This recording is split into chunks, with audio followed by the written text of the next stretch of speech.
أعوذ بالله من الشيطان الرجيم. بسم الله الرحمن الرحيم. سورة الكهف مكية.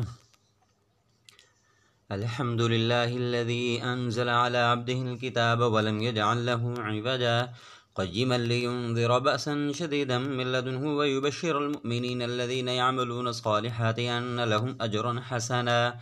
ماكثين فيه أبدا وينذر الذين قالوا اتخذ الله ولدا ما لهم به من علم ولا لآبائهم كبرت كلمة تخرج من أفواههم إن يقولون إلا كذبا فلعلك باخع نفسك على آثارهم إن لم يؤمنوا بهذا الحديث أسفا إنا جعلنا ما على الأرض زينة لها لنبلوهم أيهم أحسن عملا وإنا لجاعلون ما عليها صعيدا جرزا أم حسبت أن أصحاب الكهف والرقيم كانوا من آياتنا عجبا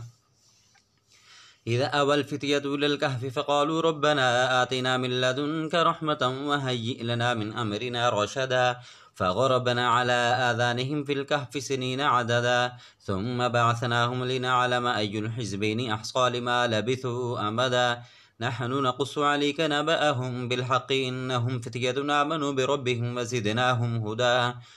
وربطنا على قلوبهم إذ قاموا فقالوا ربنا رب السماوات والأرض لن ندعو من دونه إلها لقد قلنا إذا شططا هؤلاء قوم اتخذوا من دونه آلهة لولا يأتون عليهم بسلطان بين فمن أظلم ممن افترى على الله كذبا وإذ اعتزلتموهم وما يعبدون إلا الله فأبوا إلى الكهف ينشر لكم ربكم برحمته ويهيئ لكم من أمركم مرفقا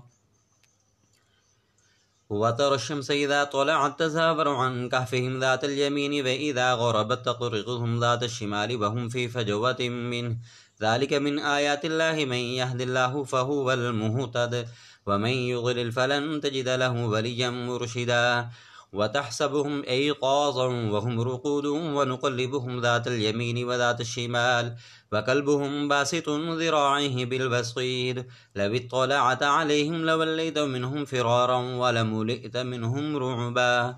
وكذلك بعثناهم ليتساءلوا بينهم قال قائل منهم كم لبثتم قالوا لبثنا يوما أو بعض يوم قالوا ربكم أعلم بما لبثتم فبعثوا أحدكم ببرقكم هذه إلى المدينة فلينظر أيها أزكى طعاما فليأتكم برزق منه وليتلطف ولا يشعرن بكم أحدا إنهم إن يظهروا عليكم يرجموكم أو يعيدوكم في ملتهم ولن تفلحوا إذا أبدا وكذلك أعثرنا عليهم ليعلموا أن وعد الله حق وأن الساعة لا ريب فيها إذ يتنازعون بينهم أمرهم فقال بنوا عليهم بنيانا ربهم أعلم بهم قال الذين غلبوا على أمرهم لنتخذن عليهم مسجدا سيقولون ثلاثة رابعهم كلبهم ويقولون خمسة سادسهم كلبهم رجما بالغيب ويقولون سبعة وثامنهم كلبهم قل ربي أعلم بعدتهم ما يعلمهم إلا قليل فلا تمار فيهم إلا مراء ظاهرا ولا تستفت فيهم منهم أحدا ولا تقولن لشيء إني فاعل ذلك غدا إلا أن يشاء الله واذكر ربك إذا نسيت وقل عسى أن يهديني ربي لأقرب من هذا رشدا ولبثوا في كهفهم 300 سنين وازدادوا 9 قل الله أعلم بما لبثوا له غيب السماوات والأرض أبصر به وأسمع ما لهم من دونه من ولي ولا يشرك في حكمه أحدا واتل ما أوحي إليك من كتاب ربك لا مبدل لكلماته ولن تجد من دونه ملتحدا واصبر نفسك مع الذين يدعون ربهم بالغداة والعشي يريدون وجهه ولا تعد عيناك عنهم تريد زينة الحياة الدنيا ولا تطع من أغفلنا قلبه عن ذكرنا واتبع هواه وكان أمره فرطا وقل الحق من ربكم فمن شاء فليؤمن ومن شاء فليكفر إنا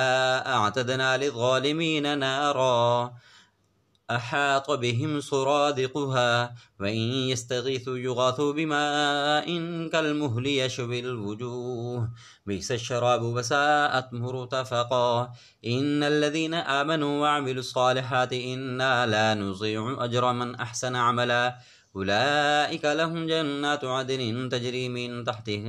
تجري من تحتهم الأنهار يحلون فيها من أساور من ذهب ويلبسون ثيابا خضرا من سندس واستبرق متكئين فيها على الأرائك نعم الثواب وحسنت مرتفقا وضرب لهم مثل الرجلين جعلنا لأحدهما جنتين من أعناب وحففناهما بنخل وجعلنا بينهما زرعا كلتا الجنتين آتت أكلها ولم تظلم منه شيئا وفجرنا خلالهما نهرا وكان له ثمر فقال لصاحبه وهو يحاوره أنا أكثر منك مالا وأعز نفرا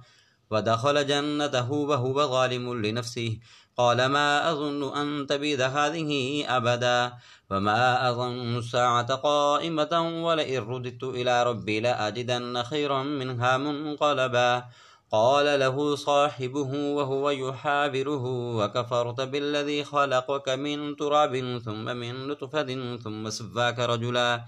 لكن هو الله ربي ولا أشرك بربي أحدا ولولا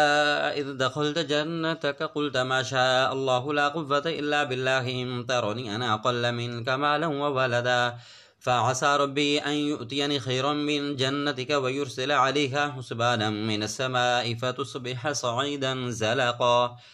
أو يصبح ماؤها غورا فلن تستطيع له طلبا وأحيط بثمره فأصبح يقلب كفيه على ما أنفق فيها وهي خاوية على عروشها ويقول يا ليتني لم أشرك بربي أحدا ولم تكن له فئة ينصرونه من دون الله وما كان منتصرا هنالك الولاية لله الحق هو خير ثوابا وخير عقبا وضرب لهم مثل الحياة الدنيا كماء إن أنزلناه من السماء فاختلط به نبات الأرض فأصبح هشيما تذروه الرياح وكان الله على كل شيء مقتدرا المال والبنون زينة الحياة الدنيا والباقيات الصالحات خير عند ربك ثوابا وخير أملا ويوم نسير الجبال وترى الأرض بارزة وحشرناهم فلم نغادر منهم أحدا وعرضوا على ربك صفا لقد جئتمونا كما خلقناكم أول مرة بل زعمتم أن لن نجعل لكم موعدا ووضع الكتاب فترى المجرمين مشفقين مما فيه ويقولون يا ويلتنا ما لهذا الكتاب لا يغادر صغيرة ولا كبيرة إلا أحصاها ووجدوا ما عملوا حاضرا ولا يظلم ربك أحدا وإذ قلنا للملائكة اسجدوا لآدم فسجدوا إلا إبليس كان من الجن ففسق عن أمر ربه أفتتخذونه وذريته أولياء من دوني وهم لكم عدو بئس للظالمين بدلا ما أشهدتهم خلق السماوات والأرض ولا خلق أنفسهم وما كنت متخذ المضلين عضدا ويوم يقول نادوا شركائي الذين زعمتم فدعوهم فلم يستجيبوا لهم وجعلنا بينهم موبقا ورأى المجرمون النار فظنوا أنهم مواقعوها ولم يجدوا عنها مصرفا ولقد صرفنا في هذا القرآن للناس من كل مثل وكان الإنسان أكثر شيء جدلا وما منع الناس أن يؤمنوا إذ جاءهم الهدى ويستغفروا ربهم إلا أن تأتيهم سنة الأولين أو يأتيهم العذاب قبولا وما نرسل المرسلين إلا مبشرين ومنذرين ويجادل الذين كفروا بالباطل ليدحضوا به الحق واتخذوا آياتي وما أنذروا هزوا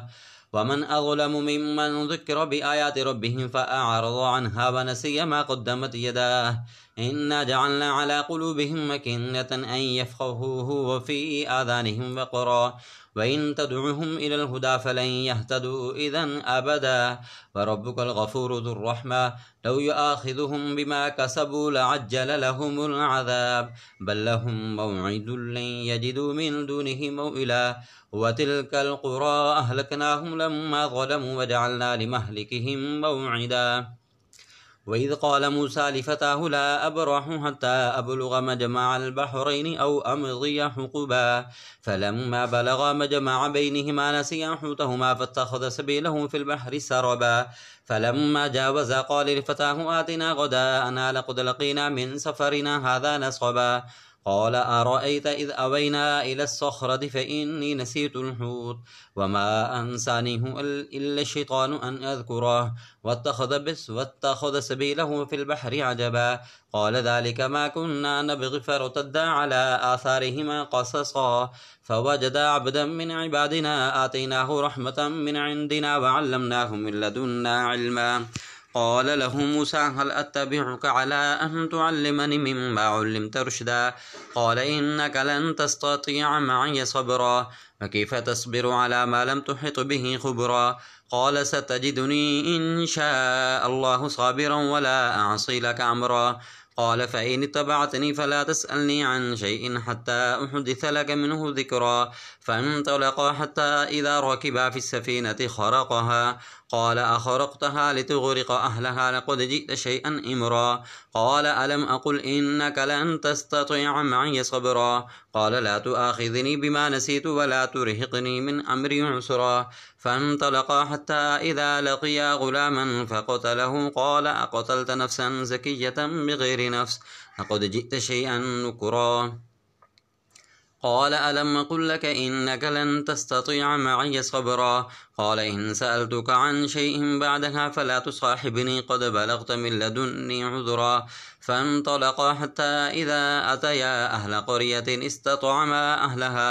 أهلها فأبوا أن يضيفوهما فوجدا فيها جدارا يريد أن ينقض فأقامه قال لو شئت لاتخذت عليه أجرا قال هذا فراق بيني وبينك سأنبئك بتأويل ما لم تستطع عليه صبرا أما السفينة فكانت لمساكين يعملون في البحر فأردت أن أعيبها وكان وراءهم ملك يأخذ كل سفينة غصبا وأما الغلام فكان أبواه مؤمنين فخشينا أن يرهقهما طغيانا وكفرا فأردنا أن يبدلهما ربهما خيرا منه زكاة وأقرب رحما وأما الجدار فكان لغلامين يتيمين في المدينة وكان تحته كنز لهما وكان أبوهما صالحا فأراد ربك أن يبلغا أشدهما ويستخرجا كنزهما رحمة من ربك وما فعلته عن أمري ذلك تأويل ما لم تستطع عليه صبرا